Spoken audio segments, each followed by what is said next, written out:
La isla Robben son 6 kilómetros cuadrados en el extremo sur del África. Es una isla que a lo mejor no la han estudiado ni siquiera en geografía en el high school, pero allí hay una prisión, un manicomio, un leprosario y una base naval. Sin embargo, a pesar de que es una isla pequeña, Robben, y hay 4 sitios allí importantes, insisto, un manicomio, un leprosario, una base naval y una prisión, la isla se hizo famosa porque allí tuvo al prisionero político más afamado y más importante del mundo, Nelson Mandela. Nelson Mandela estuvo allí 27 años preso. Lo diré otra vez, 27 años preso. 27 años es una vida. 27 años es mucho tiempo. Long time. Estoy aprendiendo inglés. 27 años es muchísimo tiempo. Y él estuvo en esa isla durante casi 3 décadas soportando una injusticia, siendo un preso político. Mandela fue un hombre que se opuso a la segregación racial que había en África. Los negros no podían usar los mismos hospitales que los blancos. Estoy hablando de África, no los Estados Unidos. No podían usar los mismos hospitales, no podían lavar la ropa en el mismo sitio, no podían postularse para puestos en el gobierno. Mandela, Nelson Mandela, fue un hombre que se levantó en contra de eso, hijo de una madre cristiana que le enseñó la Biblia durante gran parte de su niñez. Mandela es un hombre que suele conocer la Biblia, dicen los historiadores, mucho más que cualquier teólogo o predicador, porque no solo la aprendió de pequeño, sino que la estudió mucho más estando preso. Era abogado, es abogado. En la ciudad del Cabo fue abogado toda la vida. Y él soportaba, aún siendo un abogado negro, la segregación, la discriminación, el que lo dejen a un costado. A mediados de los años 50, Mandela se transformó en una fuerza insoslayable, en una fuerza que no podían detener. Pero se las arreglaron de algún modo en 1962 para silenciarlo y meterlo en una isla durante 27 años. Pero ¿cómo 27 años podemos llegar a pensar que eso forma parte de un plan de Dios? Cualquier cosa menos plan de Dios. Decimos eso tiene que ser una obra del enemigo, de Satanás. Ningún hombre de Dios va 27 años preso porque Dios le quiere enseñar algo, o lo quiere procesar, o a lo mejor lo quiere entrenar en tiempo real. Yo tengo una palabra hoy para los que dicen, yo nunca estuve preso en una isla, mucho menos 27 años, pero hay cosas en mi vida que no tienen sentido. Tengo un cuerpo débil, acarreo una enfermedad hace años, tengo una deuda que vengo arrastrando hace años, meses, décadas. Otros dicen, yo cargo con otra cruz. Y trato de buscarle la vuelta y entender por qué me tocó esta parte en la vida, por qué en el reparto de la vida me tocó lo peor, bailar con la más fea. ¿Por qué me tocó una situación tan amarga? No la puedo entender. Pastor, no me diga que esto es plan de Dios. Ahora, ¿qué tal si yo te dijera de parte del Señor que lo que te está pasando, salvando las distancias con Mandela, aunque llevas 10 años, 15 años, con la misma carga, con la misma cruz, con la misma tribulación, qué tal si yo te dijera que todo se trata de una preparación, de un entrenamiento de Dios en tiempo real? Usa tu vida porque tarde o temprano todo esto que estás atravesando, crisis con tus hijos, el divorcio que has tenido que enfrentar, la enfermedad que se instaló como un intruso en tu hogar, ¿qué tal si te dijera, tengo un mensaje de parte de Dios? Todo eso que te está ocurriendo es porque Dios te está preparando para un momento especial. Para un momento, Dios te está dando un entrenamiento, necesita dártelo para un momento en tu vida que llegará en cierta ocasión. El gran juego de la vida es descubrir cuándo llega ese momento. Dios nos va procesando con algunas cosas, nos van haciendo, Dios nos capacita, nos entrena, nos va haciendo fuertes para que en determinado momento de la vida te pares y entonces para ese momento especial estés listo, estés preparado, estés capacitado. ¿Puede pensar Nelson Mandela que 27 años de prisión es un plan de Dios? A lo mejor los primeros años no, pero luego les contaré el resto de la historia y sabrán que sí, fue un plan de Dios. Nelson Mandela no sería Nelson Mandela, ni hubiese sido un presidente electo si no hubiese pasado por esa prisión. Y hay cosas en la vida que nos ocurren y en el momento cuando estamos en la oscuridad y en el medio de la tormenta decimos, esto no puede ser de Dios. Esto tiene que ser un error. Pastor, no me digas que es de Dios, que mi papá me abandonó o nos abandonó. No me digas que fue de Dios el plan, el proyecto, que mi mamá nos dejara o que yo me fuera huérfano o que alguien abusara de mí cuando niño. No digo que eso es algo que generó Dios, pero sí es algo que Dios se valió para transformarlo en bendición y hoy pararte en la vida listo, presto, para un momento que en cierta ocasión llegará a tu vida. La Biblia narra que la Biblia está llena de componentes o de profetas o de discípulos o de hombres y mujeres que cuando los vemos en la Biblia todo le va mal. Vemos la historia de José y decimos el pobre desgraciado empieza bien, el papá le da una túnica de colores, algo similar a un traje de Armani, y él la luce y sus hermanos se llenan de envidia, lo venden y a partir de ahí empieza un declive en la vida del pobre José. Pero Dios estaba procesando a José para un momento en particular, para un momento que iba a llegar a su vida. Insisto, el gran juego de la vida es descubrir cuándo es ese momento, para qué Dios nos está procesando, para pararnos en qué situación, bajo qué circunstancias y estar firmes. Me ha pasado en la vida que he llegado a estar en una encrucijada donde de pronto todo mi entrenamiento, lo que he sufrido, lo que he vivido, las críticas despiadadas me ayudaron a tomar una resolución o una decisión sabia. No la hubiese tomado si no hubiese tenido un entrenamiento en tiempo real. La Biblia narra un incidente de una mujer que es llamada por el rey para reemplazar a otra reina. Estoy hablando de Esther. Esther era una huérfana de papá y de mamá, una mujer que fue criada a los pies de un tío, un pariente llamado Mardoqueo, y ella no entiende cómo la vida la trató tan mal, cómo de pronto no pudo tener una mamá, ni sentarse en el regazo de un papá, nadie estuvo allí en su graduación, nadie la aplaudió cuando cumplió los 15, ella vivió sola, solo con un tío, y un tío puede darle mucho amor, pero nunca será un papá ni una mamá. Sin embargo, hay un momento en la vida de esta muchacha llamada Esther que su tío le dice literalmente lo siguiente: tal vez, dice la Biblia, Dios te puso en este lugar para un propósito específico. Tal vez, Esther, Dios te puso en este sitio precisamente porque Él te capacitó para que cambies la historia de una nación. Moisés de pronto es condenado a muerte junto con un montón de niños o bebés de su edad. Su mamá tiene que colocarlo en un canastito sobre las aguas del Nilo. Eso es una tragedia. Dejemos de mirar la historia de manera poética, histórica, y ahí estaba Moisés y la hija del faraón lo recogió. Es una tragedia. El abandono, el no poder criarse con su familia, aunque la mamá era quien lo criaba, sin que la hija del faraón supiera que era la mamá. La cosa es que él tuvo que salir de su entorno y ser criado en un palacio al cual él no pertenecía, porque Dios necesitaba ese entrenamiento en él para el momento que le dijera: ve y libera mi pueblo. Y Moisés podía haber dicho: pero me va de mal en peor.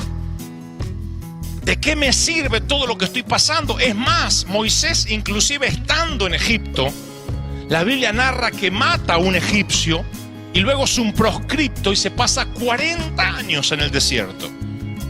Si ustedes creen que 27 años de prisión para Mandela es una injusticia, vayan a la Biblia y vean los 40 años que Moisés está proscripto, escapando de la ley, siendo un fugitivo, durmiendo en el desierto, a la intemperie, en las montañas. Alguien que se crió como un príncipe, hoy es un fugitivo, un forajido. Alguien que tiene precio su cabeza. 40 años. ¿Esos 40 años es un tiempo que Dios se olvidó de él? No, parte del entrenamiento. Dios necesitaba que Moisés tuviera la formación de Egipto, pero también la formación del desierto. Y luego de la formación del desierto, Moisés está a punto, listo. Está en el momento sublime para que Dios lo pueda utilizar. Precisamente en ese momento, con el entrenamiento necesario. Dios necesitaba un hombre con carácter para conducir 4 o 5 millones de judíos. Un líder fuerte, y un líder fuerte no se hace solo en un palacio, sino que también se hace en el desierto. Dios necesitaba procesar a Moisés para un momento muy especial. Insisto con lo que dije al inicio, el gran juego de la vida es descubrir cuándo llega ese momento especial en tu vida. Moisés lo descubrió. Esther lo descubrió. La criada de Naamán, una mujer que es tomada esclava por un señor feudal, por un hombre, un comandante en jefe de las Fuerzas Armadas, por alguien que servía al ejército sirio, es tomada como esclava. La Biblia no dice que sea maltratada, pero es esclava. Esa mujer tiene todo derecho a decir: estoy aquí por un error, porque Dios me olvidó. Sin embargo, Dios la puso como un topo. Dios la mete en la casa de un general siendo una judía. No hay otra forma de que Dios pueda predicarle a Naamán de no ser que Dios meta un topo, una esclava, que esté allí en su riñón, en su círculo íntimo. Y llega el momento en que Naamán tiene lepra, tiene una enfermedad vergonzosa para la época que tipificaba el pecado. Y entonces no sabe qué hacer, y la criada le dice: ey, le dice a la esposa de Naamán: no me quiero meter, pero conozco un profeta que puede sanar la enfermedad del Señor. Y ustedes dirán: ¿y eso era todo lo que tenía que hacer esta mujer? Eso era todo. Dios la procesó, permitió que alguien la tomara de esclava para que ella sea un agente de bendición en la casa de Naamán. ¿Estoy siendo claro, sí o no? Lo que trato de decir es que acá hay gente que alguna vez hizo buenos negocios. Hay gente que supo ser empresaria, supo hacer dinero, y hoy siente que todo ese potencial está desperdiciado. Y dice: no sé para qué me capacité, me preparé, y hoy estoy trabajando como un esclavo en algo que ni siquiera me gusta hacer. Yo tengo una palabra de Dios. El Señor me dice que te diga que Él te procesó, Él te preparó, Él te capacitó para que esa capacidad que tú pensabas que era para hacer negocios en el mundo, la uses para el reino, y que cuando sea el momento exacto digas una palabra que le cambie la vida a alguien. Dios te puso como un topo en una compañía, en una empresa. Dios te metió en el riñón de alguien tan inconverso que nunca escucharía de Dios, a menos que tú trabajes con Él. A menos que alguien que tenga la luz, la sal, la verdad, se meta así donde nadie vaya, y de pronto en un momento especial dirás una palabra que le cambiará la vida a alguien, y eso traerá un efecto colateral de bendición. Tú eres el único que lo puede hacer. José nunca hubiese llegado a ser el segundo del faraón si sus hermanos no lo hubiesen vendido. De hecho, cuando sus hermanos le piden perdón y le dicen: perdónanos, no quisimos venderte, él dice: no, Dios utilizó esto para bien. Dios me entrenó, Dios me capacitó, Dios me preparó para que yo hoy pudiera gobernar una nación con equidad, con integridad, con sabiduría. Dios te está preparando para un momento especial. El Señor me dice que te diga: no importa dónde estás, dónde está transcurriendo tu vida. No importa la manera que tu familia se esté llevando adelante. No importa dónde vivas, cómo vivas, el salario pobre que tengas. No importa que las cosas no han salido bien en los últimos años. El Señor me está diciendo que te diga: no maldigas lo que ha ocurrido, porque yo te estoy procesando para un momento especial. Para un momento especial que va a llegar a tu vida. Y tú dices: Señor, ¿y cuál es ese momento especial? ¿Por qué me estás procesando? ¿Cuál es el momento? ¿Cuándo va a llegar ese momento? No puedo decirte la fecha en que ese momento va a llegar. Pero el Señor me revelaba este mensaje y me decía: si le dices a mi pueblo que aguanten, si les dice a mi pueblo que sigan entrenándose, que sigan confiando en mí, yo voy a abrir puertas que estaban cerradas, ventanas que parecía que estaban cerradas para siempre, se van a abrir. Los cielos van a abrirse de una manera tan extraordinaria que tú sabrás que Dios está contigo. Dios quería tener a una mujer metida en el corazón del reino, una mujer que intercediera por su pueblo, y permitió que Esther se capacitara y fuera ante el rey arriesgando su vida. Dios quería de pronto administrar los graneros de Egipto y metió allí a un topo, metió a José para que tuviera favor con el faraón. Dios quería bendecir Babilonia de alguna manera y poner un poco de luz en medio de las tinieblas, y metió a Daniel. Mi pregunta hoy es: ¿dónde crees que Dios te ha metido? ¿Dónde crees que Dios te ha infiltrado? ¿Cuántos de los que están aquí trabajan secularmente y viven rodeados de mundanos? Levánteme la mano como señal. Los que viven rodeados de mundanos, escuchando palabrotas, cosas con doble sentido, mantengan la mano en alto, música que no les gusta. ¿Cuántos aguantan esas cosas? Y dice: ay, pastor, si yo pudiera vivir metido en las cosas de Dios. A los que están levantando la mano, el Señor me dice: yo te estoy procesando para un momento especial. Para un momento especial que sabrás cuando llega. Ese momento que el Señor te está trayendo a tu vida. Algunos Dios ya se los reveló. Otros no saben cuándo llegó ese momento. Pero ese entrenamiento es lo que te llevó donde tú estás. David no hubiese sido un ungido de no haber sido que se enfrentó con Goliat. Y el Espíritu Santo esta mañana hablaba a mi corazón y me decía: hay mucha gente triste porque siente que la vida le ha dado un revés, siente que Dios le ha dado la espalda y dicen: ¿sabe? Yo siento que Dios no se acuerda de mí.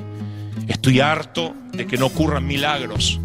Pastor, tú hablas de cielos abiertos, tú hablas de que las cosas van a cambiar y sigo con la misma crisis. Me siento Nelson Mandela en una prisión matrimonial, en una prisión de enfermedad, en una prisión de hijos rebeldes, en una prisión donde no siento la presencia de Dios, en una prisión donde todo lo que emprendo me sale mal.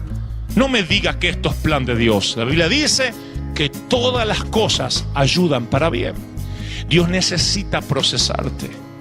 Si has perdido un ser querido, si hay personas aquí que han acariciado el rostro helado de un hijo, un esposo, si hay personas aquí que han tenido que tirar un puñado de tierra sobre un ataúd, podrán preguntarme y decirme: no me diga, pastor, que eso me ayudó en algo, que eso me entrenó para algo. Yo quiero decirte de parte del Señor: tal vez tú eres la única persona que puede entender a otros que pasan por lo mismo. Tal vez eres la única persona que cuando veas a alguien llorar por haber despedido a un ser querido, tenga las palabras correctas, la unción perfecta para hablarle y llenar los huecos de su corazón. Dios permitió que lo que te pasara lo capitalizaras, lo usaras como parte de tu entrenamiento. ¿Estoy siendo claro, sí o no? Inclinen su rostro un segundo, por favor. He sentido tan fuerte la presencia de Dios esta mañana. Y he sentido del Espíritu Santo de decirles: iglesia querida, iglesia amada, los que han sufrido mucho este año. Hay personas aquí que yo conozco que en un solo accidente de tránsito han perdido 3 seres queridos este año. Hay hermanos y hermanas aquí que han tenido familiares que han sido deportados y no los han vuelto a ver, no los han vuelto a ver. Y tu vida se te hizo pedazos de un momento a otro, porque tenías todo un futuro planificado y de pronto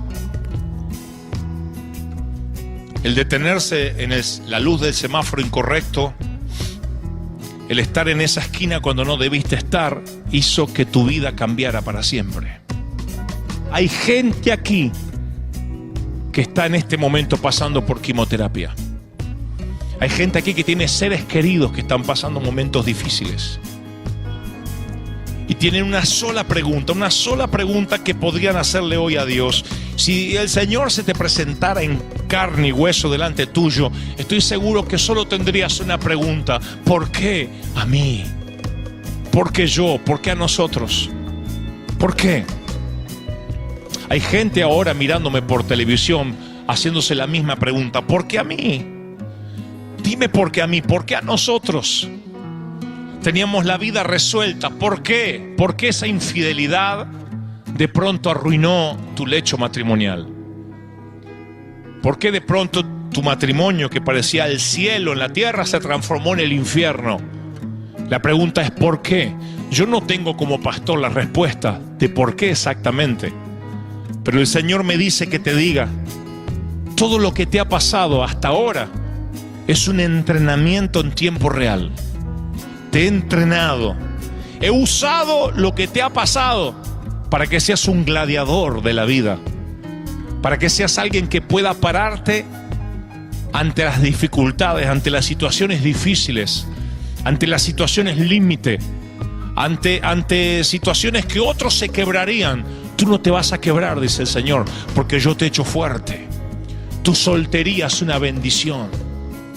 Tu viudez la voy a transformar en bendición, dice el Señor.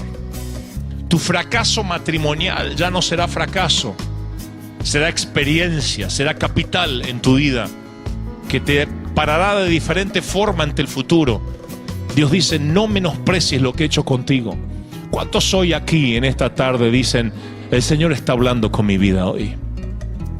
Dios me está diciendo que va a juntar los pedazos rotos de mi vida y me va a dar una nueva oportunidad. Dios está diciendo: vamos, un ladrillo a la vez. Los que han sentido que la crisis los ha golpeado de manera tan fuerte que dicen: no me puedo levantar, pastor, ni sé cómo estoy acá. El Señor me dice que te diga: yo te procesé, yo te entrené precisamente para este momento. La prisión más honda, más negra, más oscura de tu vida tiene un propósito. El propósito es que yo te quiero usar. Reciban una doble porción del Espíritu, reciban una doble unción del Señor ahora. Digan: Padre, yo recibo un renuevo, un refresco, un refrigerio en mi vida. Aleluya, aleluya, aleluya.